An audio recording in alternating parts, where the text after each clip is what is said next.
Assalamualaikum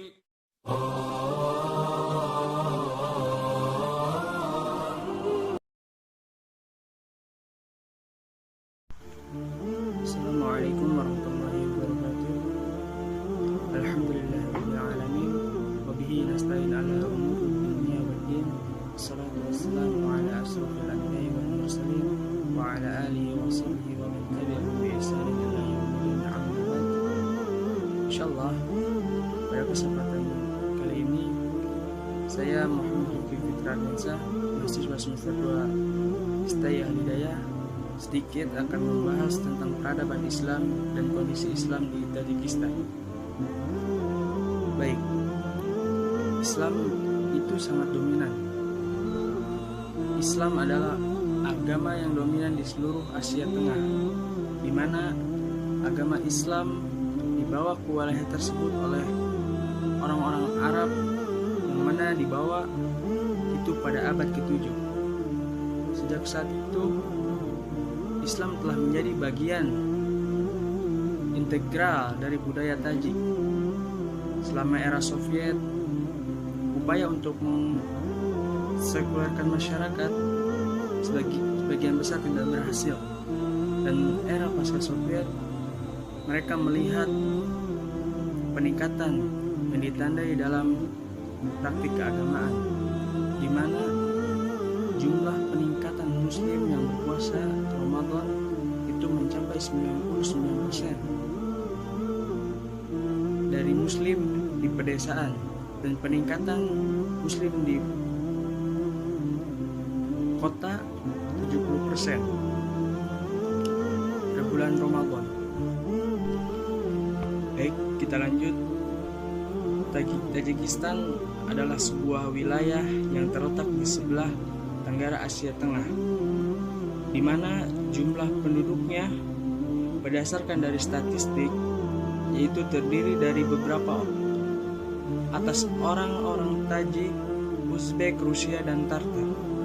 Presentasi kaum muslimin di negeri Tajikistan itu mencapai 98%, di mana mayoritas adalah pengikut Syiah, dan di mana perekonomian di Tajikistan ini disandarkan kepada pertanian, industri, dan minyak.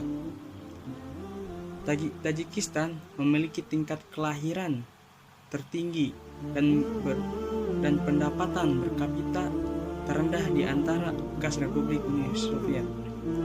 Negara ini juga dikenal dengan kekacauan, mencapai 70% penduduknya masih tinggal di daerah pedesaan.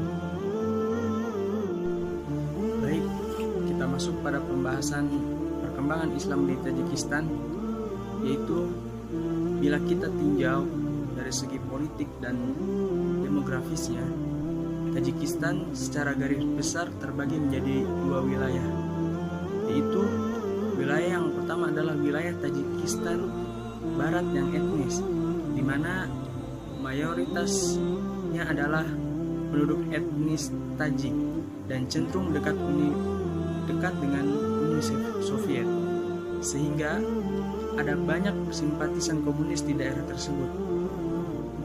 Kemudian untuk wilayah yang kedua adalah wilayah timur Tajikistan, yang mana daerah tersebut didominasi oleh etnis Pamiri. Sebagai akibat dari wilayah tinggalnya yang terisolasi dari wilayah Tajikistan lain, karena adanya barisan pegunungan yang membentang di tengah-tengah Tajikistan, etnis Pamiri pun memiliki budaya dan cara pandang mereka yang berbeda bila dibandingkan dengan rakyat Tajik yang di kawasan barat.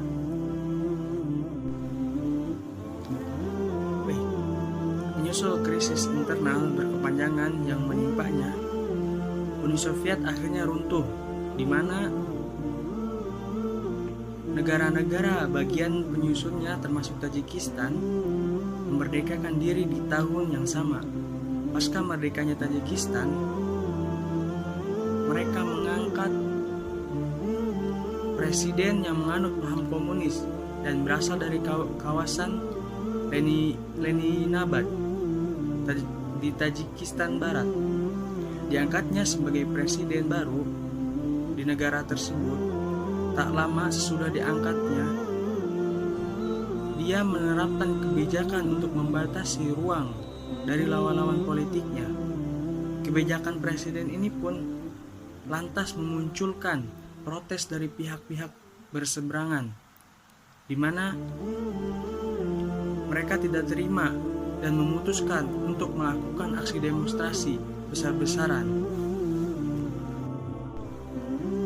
Kemudian pada periode yang kurang lebih bersamaan, sejumlah anggota milisi Islam atau yang biasa kita sebut mujahidin, mereka di mana yang bermukim di Afghanistan ini mulai berbondong-bondong menuju Tajikistan.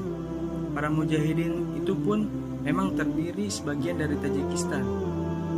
Namun secara diam-diam mereka menyeberang ke Afghanistan dan membantu mujahidin-mujahidin setempat ketika Uni Soviet menginvasi Afghanistan.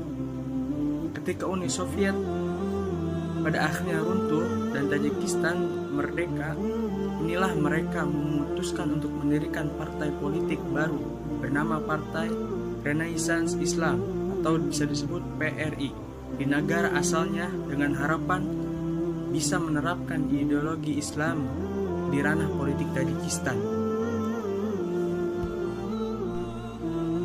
Baik, setelah adanya beberapa konflik antara politik dan larangan dari kebijakan-kebijakan presiden sebelumnya, mulailah bersemi kembali ajaran Islam, ditandai dengan tampilnya pemuka agama sebagai sosok penting di tengah masyarakat. Partai politik Islam pun tidak dilarang lagi. Sebuah kondisi yang sungguh sangat jauh berbeda ketika negeri itu berada dalam kungkungan Uni Soviet.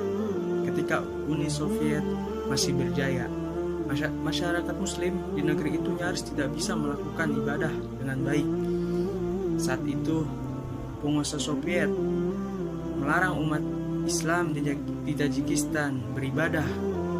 Umat Islam yang ketahuan menunaikan ibadah ataupun naik haji pasti akan jatuhi hukuman berat. Larangan itu akan tetap tidak menyurutkan Muslim Tajik untuk beribadah, meski harus secara sembunyi-sembunyi. Seorang pria Tajik yang sudah uzur menceritakan 10 tahun silam menunaikan ibadah haji ke tanah suci begitu sulit untuk sampai ke Mekah. Ia mengaku harus menempuh jalur darat dengan bus menuju Irak sebelum George Bush menghancurkan kota itu. Jangankan untuk naik haji, untuk sholat pun warga Muslim Tajikistan tidak bisa sembarangan. Seorang pria bernama Iqbal masih mengenang betapa sulitnya menunaikan sholat di masa kekuasaan Uni Soviet. Masjid-masjid dilarang untuk mempersilahkan perempuan masuk ke dalamnya. Hanya negara yang dapat mengendalikan pendidikan agama yang disetujui untuk anak-anak, dan jenggot panjang yang dilarang di Tajikistan. Mungkin ini sedikit pembahasan tentang peradaban dan kondisi Islam di Tajikistan.